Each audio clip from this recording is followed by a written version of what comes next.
I don't care if we use the actual letter of the law to not charge, but I also don't care because it literally does possibly make perfect sense to go full on domestic assault and do the whole thing. It really stresses me out, and this is a rough moment. It was supposed to be the trip of a lifetime. In the summer of 2021, two lovers packed their lives into a white van and set off on a cross-country journey through America's national parks. A road trip documented in photographs, logs, and Instagram captions that painted the image of freedom, love, and wanderlust turn. But behind the filtered posts and picture-perfect views, something else was happening. And by the time the leaves began to fall, only one of them would return home. And what unfolded next would grip the nation. It was a missing persons case that played out in real time, fueled by media coverage, internet detectives, and heartbreaking silence. It exposed cracks in our systems, raised urgent questions about domestic violence, reminded the world just how quickly a dream can turn into a nightmare. This is a story of a young woman whose voice, though silenced, still echoes today. This is the story of Gabby Petito. Crime, conspiracy, cults, serial killers, and murder. All things that I love to consume, and I know you do too, you sick, twisted, intellectually, beautifully minded freak. And I look different right now because I forgot to film the intro for some reason, so that's why I'm doing this now. But yesterday we were talking about the infamous case of Gabby Petito. So without further ado, let's unbuckle our seatbelts, go Mach 5 down the highway, slam on the brakes, and bust through this windshield into this highly controversial case together. Gabrielle Petito was born March 19, 1999 in Blue Point, a quiet suburb on the southern edge of Long Island, New York, and her arrival marked the beginning of a story that would one day capture the attention of the world.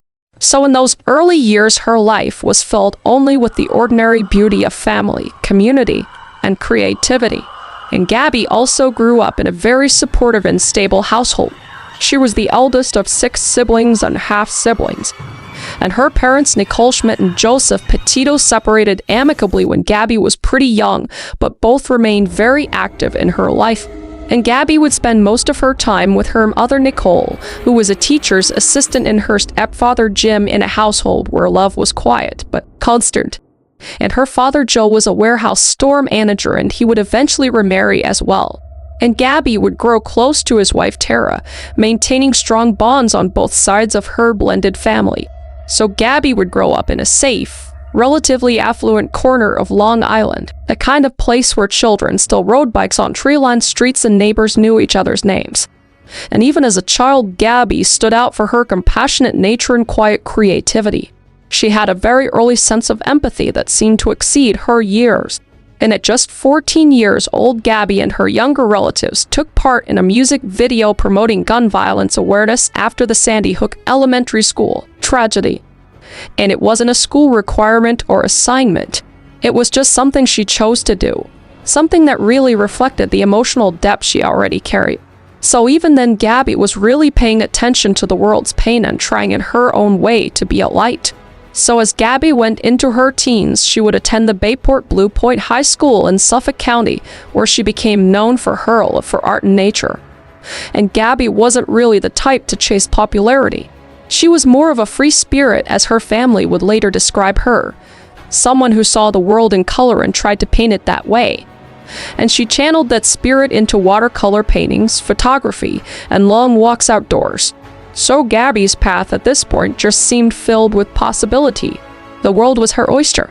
She was creative and grounded on deeply, deeply kind. And in her time at school, she would cross paths with a man named Brian Laundrie. And they were just friends at first. It was a quiet beginning, but soon the connection would deepen into a relationship that would shape the rest of her life. So by the time she graduated high school in June of 2017, Gabby was already beginning to dream bigger than the borders of Long Island. She had a growing love for travel, a passion for art and storytelling, and a very gentle magnetism that made her unforgettable to those that knew her. Somewhere during those late teens, she would reconnect with a familiar face, a quiet outdoorsy former classmate named Brian Laundrie. So though Gabby and Brian did attend the same high school at Blue Point, their relationship didn't really fully take root until after graduation. But by early 2019, they were officially together. They were a young couple drawn to each other by shared appreciation for art, nature, and what seemed from the outside a desire for something beyond the ordinary. And friends would later describe their relationship in its early stages as intense and very passionate cause they bonded very quickly over similar interests and built routines around being creative together. And Gabby really just found a companion who seemed to reflect her own adventurous energy. And as the relationship began to deepen even more, Gabby made a very big decision. And that was that she would leave New York and move to Northport, Florida, where Brian lived with his parents, Christopher and Roberto Laundrie. And this move in July of 2019 marked a very pivotal shift in Gabby's life. She was now away from her family and hometown, and she was moving toward a future she was building with Brian. So the couple would move into the Laundrie family household and start settling into their new adult life. Gabby would get a job working as a pharmacy technician at Publix, while Brian worked at a grocery store. And from those watching from the outside, the couple appeared very close, happy even. One friend described them as couple goals, cause from the outside looking at especially into social media, people would see them oft on hiking local trails. They would post nature photos, and they would constantly speak about their plans for the future. So there was this sense of momentum for the both of them, of two young people just finding themselves through each other.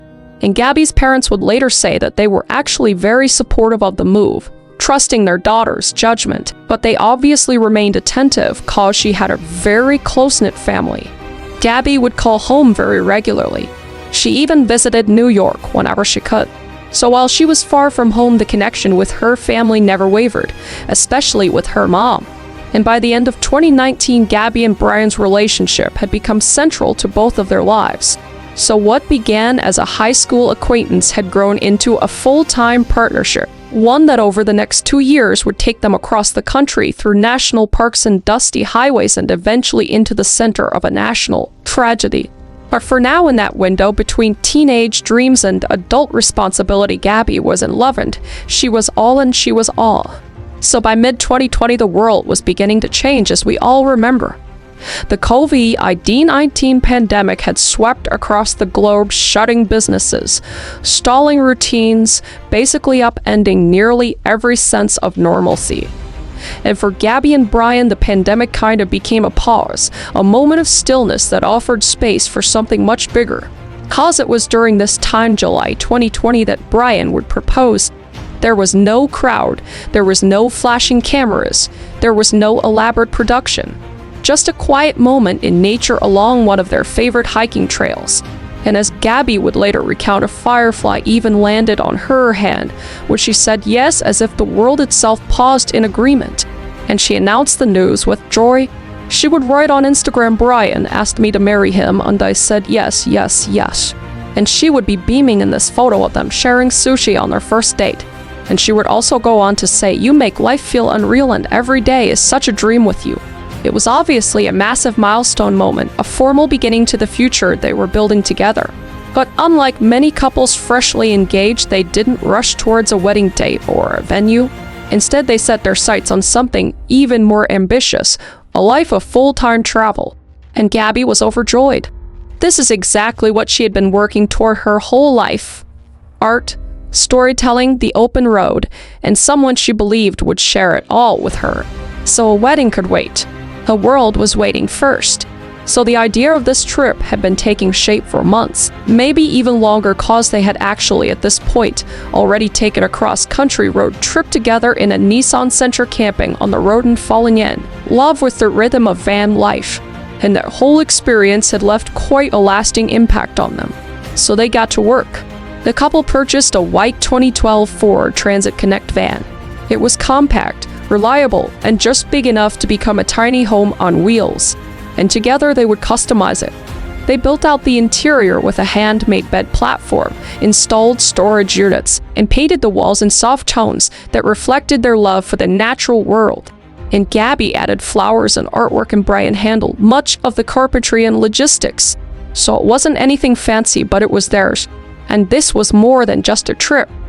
They envisioned a shared brand, a life lived on the road documented in photographs and videos. And they would even go on to launch a YouTube channel called Nomadic Static, intending to chronicle their adventure and build an audience. And Gabby would take the full lead on the creative side, organizing content, shooting photos, and dreaming of growing the channel into a full-on career because she had always wanted to be a travel blogger.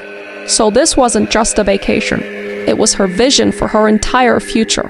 And by the end of 2020, this plan was in motion. Gabby would pick up extra hours at Taco Bell and as a nutritionist to save money for the big departure. And Brian helped as well by working extra hours at an organic juice bar. And their relationship, at least in public, appeared pretty solid still. So the couple planned to leave in the early summer, charting a few-month loop across the western United States with stops at national parks like Colorado, Utah, Wyoming, and beyond. Gabby's family later discussed the possibility of extending the trip if things went well. But before their official departure, they made one more meaningful stop. In late June 2021, Gabby and Brian returned back to Blue Point, New York, where Gabby's younger brother was graduating high school. And it was a brief visit, but it was important because it was a moment for Gabby to reconnect with her roots, hug her siblings, and say goodbye to the town that raised her. And her family had no idea this would be the last time they would ever see Gabby. So after that brief trip back home, they were off. The van was packed, the cameras were charged, the maps were marked with pins and possibilities. And on July 2nd, 2021, Gabby and Brian pulled out of Blue Point, New York in their white Ford Transit and pointed west. And their plan was to explore the American wilderness, document it online, and build something together. Because for Gabby, this would be the foundation of her future as a travel blogger. And the journey began with joy. Gabby shared her first post from the road trip on July 4th, a snapshot from Kansas at Monument Rocks. And over the following weeks, they zigzagged through Colorado, Utah, and Wyoming, stopping at national parks and campgrounds tucked beneath mountain peaks.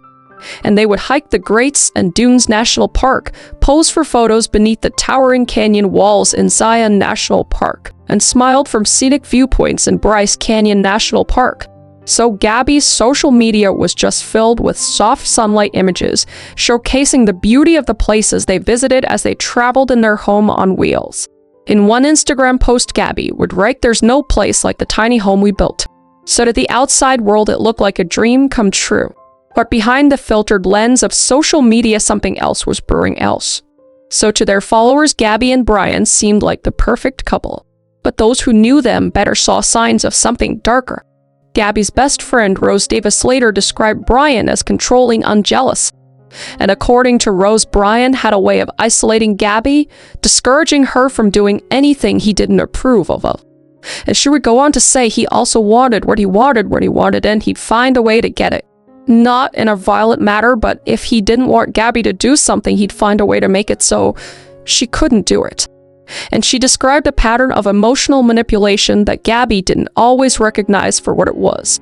So this relationship was slowly becoming extremely toxic. And another friend of Gabby's from New York remembered the relationship as volatile, and they said very high highs and very low lows. And while on the road, those patterns seemed to intensify because the stress of van life, confined space, constant travel, no breaks made everything even more intense. But Gabby felt pressured to keep their content going while managing everything else completely alone. And according to Rose, Gabby confided that Brian didn't want her to pursue her social media and blog seriously. And Rose believed, quote unquote, that's a sign of domestic abuse. And then in mid-August, something spilled out into the open, something no amount of Instagram filters could hide. So on the afternoon of August 12th in Moab, Utah, a concerned witness called 911. The caller saying, "We drove by and the gentleman was slapping the girl. Then we stopped. They ran up and down the sidewalk. He proceeded to hit her, hopped in the car, and they drove off." And soon after, Moab police would pull their white van over outside Arches National Park. And what followed was captured on a now infamous body camera footage. Driver is showing some obscure driving, possibly intoxicated. "Turn off your engine. Go ahead and set your keys on the dash for me. All right, what's going on? How come you're crying? I'm sorry, we've just been fighting this morning." And this was a scene that would later be scrutinized by the world. So in the video, Gabby is crying, nearly hyperventilating. Sometimes I have really bad OCD and okay, I was just cleaning when he's waiting at the back of the ambulance before and I was apologizing to him and saying I'm sorry that I'm so mean. And she would apologize profusely to the officer over and over again for herself, for just existing basically. And she would blame herself for everything. And Brian, by contrast, appeared very calm and composed and even giddy at points. I feel bad I have to get so public. I was just trying to be allowed to listen. This is, I try to make her calm down, be like, look, everyone's watching. I'm like, stop, it's my heart rate up. Whenever the lights flash on, it gets your heart rate up, but see, trust me, it does me too, and I'm the one this time. And he said he'd gotten into the van with dirty feet. She got upset and things escalated from there, and he had scratches on his face and his arms. Gabby admitted to striking him, but only because she thought he might leave her behind when he locked her out of the vehicle. And he claimed he was attempting to give her some space so she would calm down. And after separating them and interviewing them individually, officers concluded that Gabby had been the primary aggressor. I've decided I am not going to cite you for domestic violence battery, okay? It was only going to be a Class B misdemeanor, however the domestic violence portion of it enhances. It makes like a major pain in the butt, especially your 22 retour, right? So I'm choosing not to cite you today. The report described the event as more of a mental health break than domestic violence, which is exactly what it was. And she was not the aggressor. She was scared, terrified of this very large man who had struck her and threatened her and gaslit her and had clearly manipulated her over months and made her feel very small. And then this moment happened and the police didn't do their job, basically. So instead, police arranged for Brian to spend the night at a motel.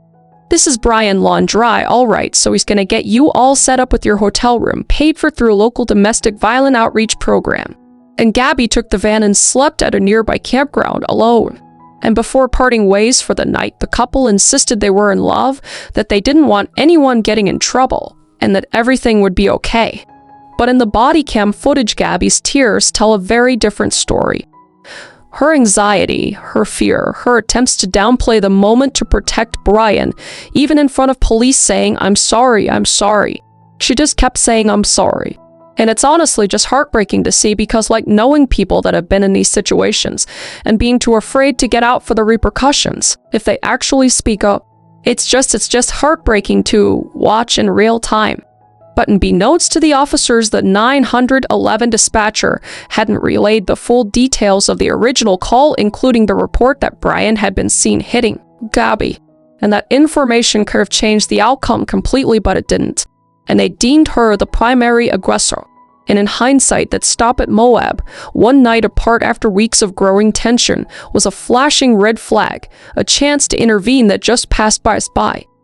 And the next morning, Gabby and Brian reunited and got back on the road. And they would tell their friends that they were fine and that everything was under control. But something at this point had shifted drastically and cracks were widening and time was running out. So just 5 days after the emotional police encounter in Moab, Brian Laundrie left Gabby alone. And on August 17th, he flew from Salt Lake City, Utah to Florida, according to his family's attorney. And the reason they said was tactical. Brian needed to retrieve some personal items and clothes out of shared storage unit to save money. But whatever the truth, he was gone for nearly a week, leaving Gabby completely alone and behind in Utah. So Gabby would check into the Fairfield Inn Hotel in Salt Lake City, where she stayed alone and waiting. And while she waited, she stayed in contact with her family. And as we know, Gabby had long found peace in nature and in movement. So being grounded in a city on her own felt very foreign and scary.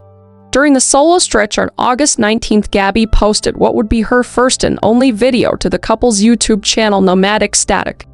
And the video was simply titled Van Life, Beginning Our Van Life Journey. And it was a gentle, aesthetically edited look into travels up to the point that she was at.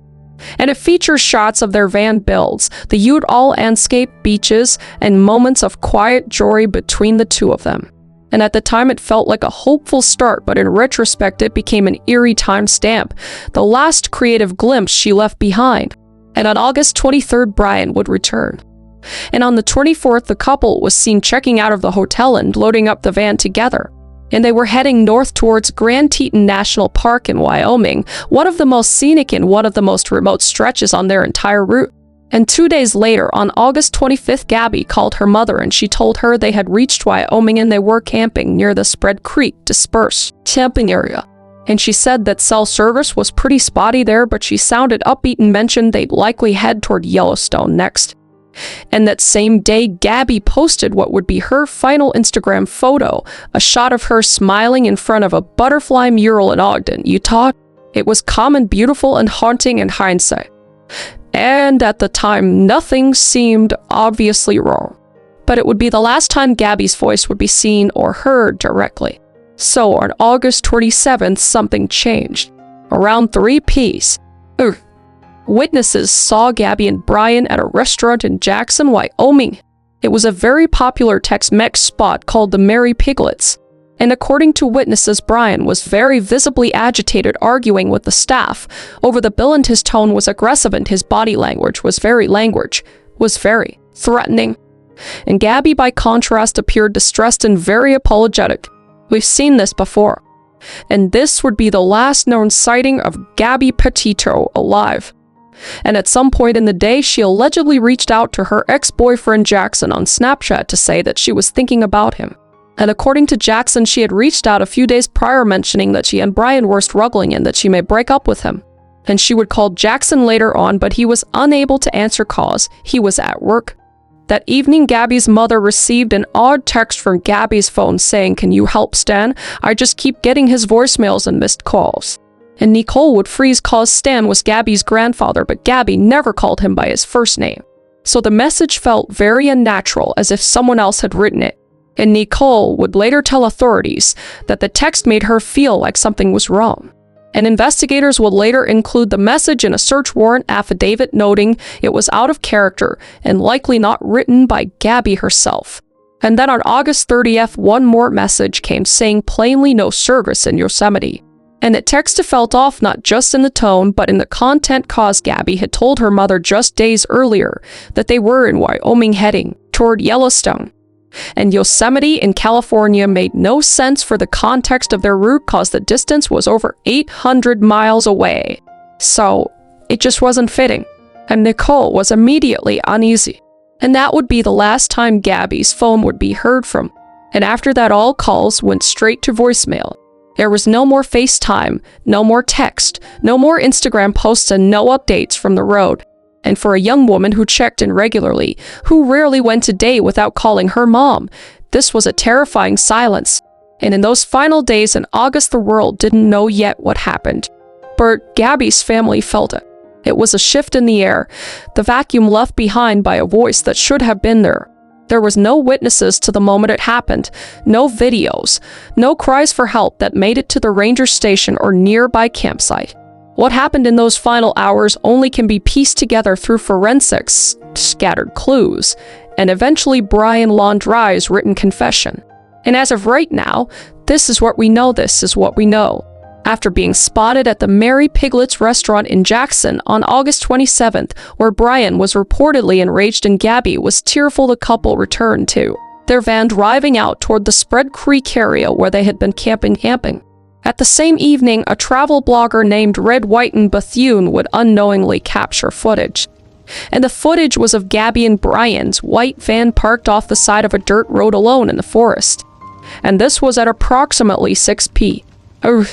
on August 27th. And the van in the footage appeared abandoned, quiet, still, and partially closed off by the brushed off. But this time, stamp would later become crucial.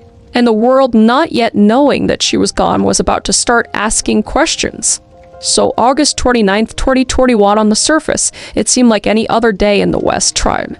And that morning, a woman named Myrrh and a baker was driving along the highway when she saw a hitchhiker holding out a thumb. And he introduced himself as Brian. "Hi, my name is Myrrh and a baker, and on August 29th, my boyfriend and I picked up Brian at Grand Teton National Park at 5:30 at night at Coulter Bay and said he was camping alone and offered her $200 for a 10-mile ride, and she agreed. And at first the conversation was very polite, but when she mentioned that she and her boyfriend were heading to Jackson Hole, Brian visibly panicked. He freaked out Myrrh and said later, He asked to get out of the car immediately. And not long after, another woman, Norma Jean Yall of C, also picked up a hitchhiker matching Brian's description. And he asked to be dropped off by Spread Creek campsite right where Gabby and Brian had last stayed. She asked if he wanted her to go past the gate and into the area where they were staying, but he became agitated when she brought this up and would not let her get any closer, and he just got out of the vehicle immediately. And that same evening, Gabby's phone went silent for good, and her final misleading message to her mother would go out the next day. And after that, no contact and no explanation. And Brian, meanwhile, was already on the move. So between August 30th and September 1st, he began driving the white Ford Transit van, and Gabby's van was now in his possession. And along the way, he used a debit card and withdrew over $1,000, which was actually a federal crime that would later be used to issue a warrant for his arrest. And this included $700 he had transferred to himself via Gabby's account, with the note on the transfer saying, "Goodbye, Brian. I'll never ask you for anything again." The guy's insanely stupid. Messages were also sent between Brian and Gabby's phone during the time, but the timestamps painted a picture that this was Brian's attempt to establish an alibi. A shitty one at that, cause he's fucking stupid. The activity between the two phones was almost instantaneous. Brian was holding both phones and talking directly to himself. It was apparent that he was trying to create an alibi. And then on September 1st, Brian Laundrie pulled into the driveway of his parents' home in Northport, Florida, alone. So the white van was back, but Gabby wasn't. And Brian just said nothing. And over the next 10 days, he offered no explanation to anyone. Not to Gabby's parents, not to her friends, not to police. And in fact, Brian refused to speak to authorities at all. And when Northport police visited the Laundrie home, they were met not by Brian, but by his parents, who handed officers the phone number of their attorney. That'll of parents that protect their fucking murderer piece of shit son. When was the last time that you saw Brian and Gabriel? Brian is here, and that's all I'm gonna say. Gabby's family obviously began to panic at this point. And then, in a strange twist, the Laundrie family, Brian included, reportedly went on a camping trip to Fort DeSoto Park from September 6th to September 8th. When Brian first came home with the van, his parents, and his sister Cassie went on a camping trip. And a neighbor later confirmed seeing them load up a small camper and head out as if nothing were wrong. And this was just days after Gabby's family had begun publicly pleading for help to find Gabby. Meanwhile, the white van, the one so often featured in Gabby's Instagram posts, sat in the Laundrie driveway, and authorities would later seize it for forensic analysis. So on September 11th, more than 10 days of silence and growing desperation, Gabby's parents would file an official missing persons report in Suffolk County, New York. And Northport police would name Brian as a person of interest a few days later. But still no cooperation and no answers. And then another twist happens, cause on September 13th, Bryant told his parents he was going for a solo hike near by the Carlton Reserve, which was a sprawling, swampy wilderness stretching over 25,000 acres. So he would drive the family's Ford Mustang to the reserve entrance, park it, and disappear into the wetlands. And days would pass and Brian would not return. But strangely, his parents didn't report him missing right away, which is so strange. And it wasn't until September 17th, 4 full days later, that they informed police Brian was gone. "We now have to missing young people." And they said they had retrieved the car from the reserve, but hadn't seen him since the 13th. And by then, Gabby's face was everywhere. Her story had gone national, and the case was unfolding in real time across TV screens and social media feeds. Meanwhile, law enforcement was just scrambling to find Brian, who had now just vanished into one of the most difficult terrains in Florida, and who was the only person who could say what had happened to Gabby. But he was gone, and Gabby's body at this point had yet to be found. So by the second week of September 2021, Gabby's family had gone from worried to frantic, and public interest just exploded. Social media detectives, true crime podcasters, and 24/7 cable news networks latched onto the story. And the hashtag Find Gabby began trending across Instagram, Twitter, and TikTok. Her smiling face, framed by blonde hair and golden filter, became one of the most shared images in the country. And protesters gathered outside the Laundrie home and they would chant into megaphones, and they held signs that read, "Where's Gabby?" and "Justice for Gabby," and "Justice for Gabby." And at the same time, FBI agents, local law enforcement, and search teams were mobilized in Wyoming. And with the help from cellular pings, digital tracking, and eyewitness accounts, the search narrowed into one location, which was Spread Creek dispersed camping area east of Grand Teton National Park. And then would come the break, because those family vloggers that got that footage of Gabby's truck would submit that footage to the FBI, and it matched the vehicle Gabby and Brian had been traveling in. And on September 18th, the FBI and local authorities began a ground search in that area. And the very next day, on September 19, 2021, they made a grim discovery. So somewhere in the wild stillness of Spread Creek dispersed camping area tucked beneath the shadow of Grand Teton National Park, investigators would find human remains that matched Gabby's, and she would be partially buried, left in a shallow grave surrounded by brush and wild sage. Her body would lay about 900 feet from where the van had last been seen parked. Gabby Petito, at the age of 22 years old, full of light and just months into an adventure of her life, was killed. And her remains lay exposed to the elements for 4 weeks before discovery. And the autopsy conducted by Teton County Coroner Dr. Brent Blue determined that Gabby died by manual strangulation. In the manner of death of Gabrielle Leonard Petito, we find the cause and manner to be cause of death by strangulation and manner as homicide. And he added that her body had likely been exposed to the elements for 4 weeks, and that the time of death was estimated at around August 27, the same day she was last seen at the Mary Piglet's restaurant in Jackson. Just a very brutal and intimate act requiring sustained force supplied by bare hands. And the report also noted blunt force trauma to her head and to her neck, just further evidence to a very violent and very personal assault. And this confirmation just sent shock waves through the country. Gabby Petito, the free-spirited 22-year-old that had been documenting her life on the road, was gone. And the man she had trusted with that journey, Brian Laundrie, had not only returned without her, but was now missing himself. News of Gabby's death sparked an outpouring of grief and anger. And a makeshift memorial grew rapidly outside the Laundrie home, with mortars leaving flowers, candles, and photos. And in Blue Point, New York, Gabby's hometown, a candlelight vigil lit up the night as hundreds gathered to honor her memory. So Gabby's story had become a cultural flashpoint, not just because of the tragedy, but because of how quickly and widely it spread. And some commentators praised the mobilization of online communities in helping locate her, and others criticized the disparity in media attention compared to the hundreds of missing persons, especially women of color, whose stories remained untold. Still, for her family, the media firestorm was background noise to a singular searing reality. Gabby was never coming home, and somewhere Brian Laundrie was on the run. So the search for Brian Laundrie became one of the most watched manhunts in modern American history.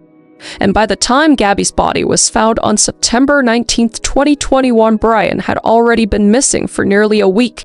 And according to his parents, he had told them on September 13th he was going on a hike in the Carlton Reserve, as we know. But that delay in reporting him missing after 4 whole days raised some questions. Why wait? What did they know?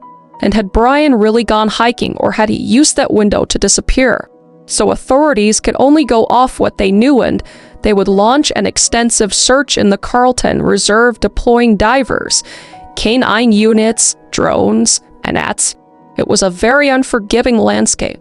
It was waterlogged and snake-infested with terrain that could swallow evidence in hours. And as the days wore on, the task seemed increasingly impossible. And at the same time, public pressure was mounting.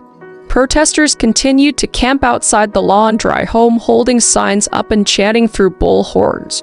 And across the country, people speculated, theorized, and tracked every development in real time. TikTok videos went viral analyzing every angle, and police body cam footage was dissected frame by frame by frame by frame. And Brian's face would become as recognizable as Gabby's. And on September, the FBI issued a federal arrest warrant for Brian Laundrie, not for homicide though, but for unauthorized use of Gabby's debit card, a charge that allowed law enforcement to pursue him with federal authority while the homicide investigation continued. which makes sense in hindsight because at this point they don't have much evidence. A lot of circumstantial evidence, but not a lot of physical evidence. Meanwhile, alleged sightings of Brian poured in from across the US, but none were confirmed. And the FBI continued to focus locally believing Brian. They have never left Florida at all. But weeks would pass and the search would just drag on. Tips would dry up, and for a time it seemed that Brian Laundrie had just vanished into thin air. But then on October 20th, something changed, caused that morning christened Roberto Laundrie old authorities. They intended to join the search at the Miakahachai Creek Environmental Park, which bordered the Carlton Reserve and had recently been reopened to the public. And just hours into that search, they discovered items belonging to Brian lying near a previously flooded trail. So law enforcement would move in nearby under a canopy of trees and partially submerged into swamp water. Investigators found skeletal human remains.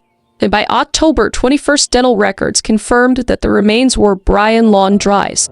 And the autopsy determined that the cause of death was a self-inflicted gunshot wound to the head. Just took the easy way out. And alongside his remains, investigators recovered a backpack, a notebook, and a revolver. And in that notebook, Brian wrote a confession. So the manhunt was over, and the only person of interest in Gabby Petito's murder was now dead. But the story wasn't finished yet, cause there were still questions. What had happened on that trail, and what did Brian's parents know and weren't telling? And about how the system had failed a young woman who was crying for help long before the world heard. So for months after Brian Laundrie's remains were found, investigators sifted through every piece of evidence recovered at the scene. Most notable among them, a weathered spiral notebook pulled from the dry bag, found just feet from his skeletal remains. And in January of 2022, the FBI officially closed the investigation, releasing key details about what was found. The notebook, stained by water and difficult to read in parts, contained a handwritten confession. And in the note, Brian took responsibility for Gabby's death. That Gabby had allegedly suffered an injury during a hike and was in severe pain. I ended her life. I thought it was merciful that it is what she wanted, but I see now all the mistakes I made. And he went on to describe what he had claimed had happened. That Gabby allegedly sustained a serious injury during a hike, and it was an unspecified incident that left her in severe pain.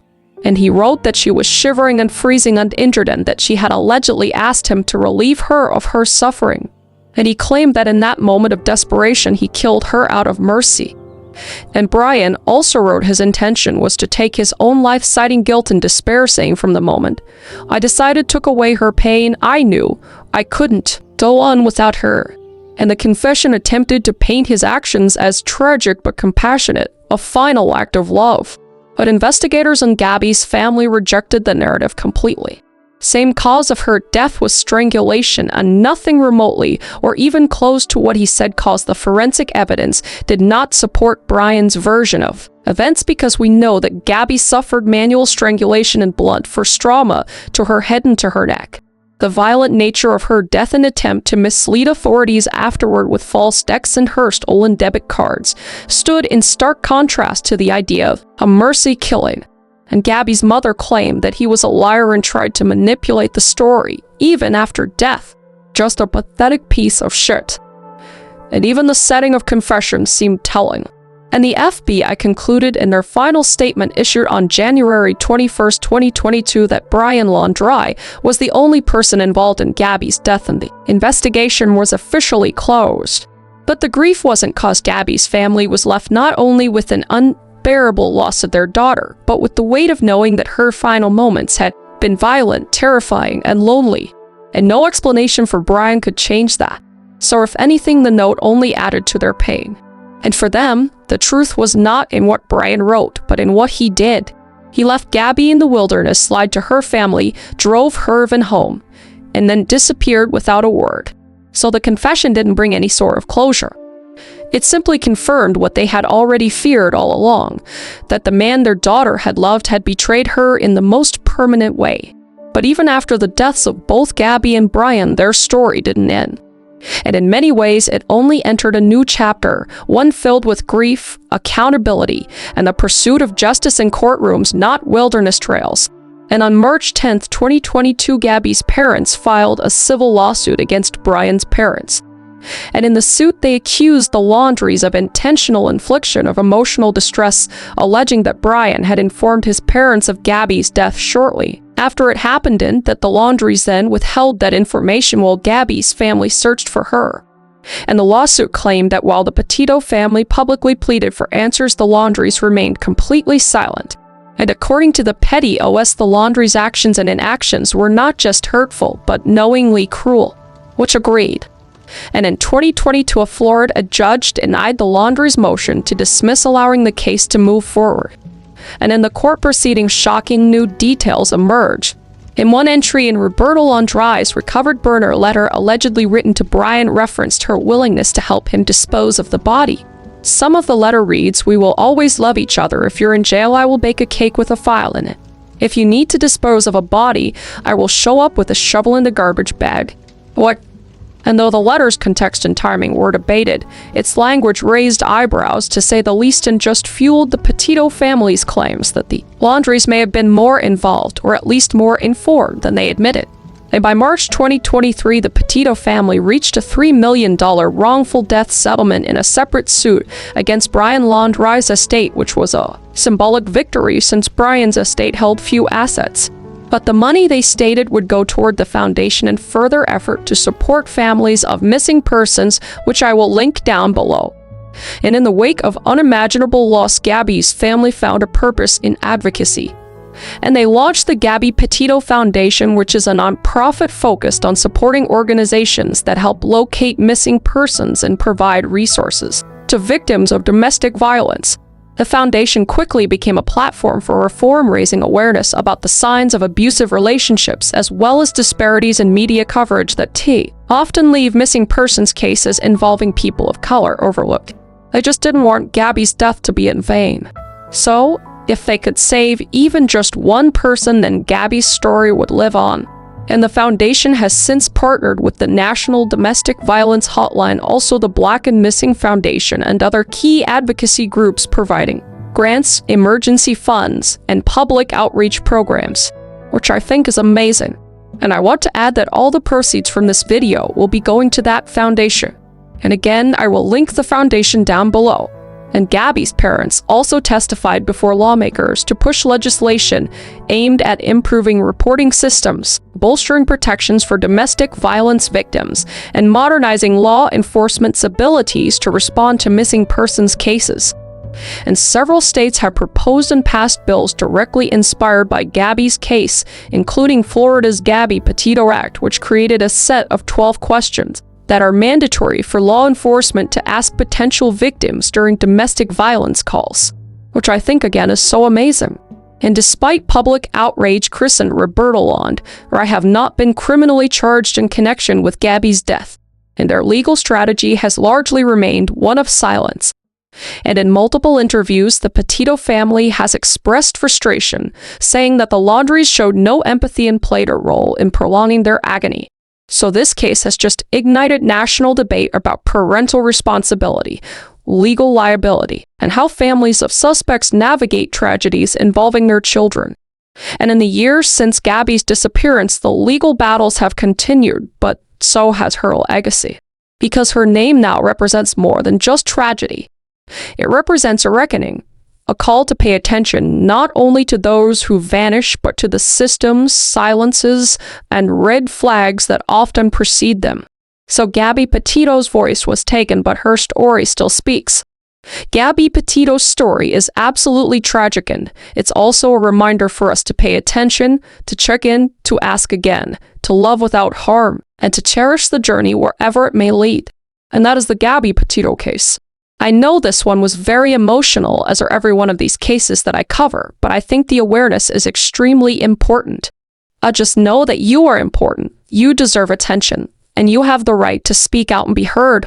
So, just know that. And I hope you all stay very, very safe, and remember, I did link those foundations down below. Also, I did put in helplines as well if you need that. But until I see you next time, I will see your beautiful face, okay? Stay safe, bye.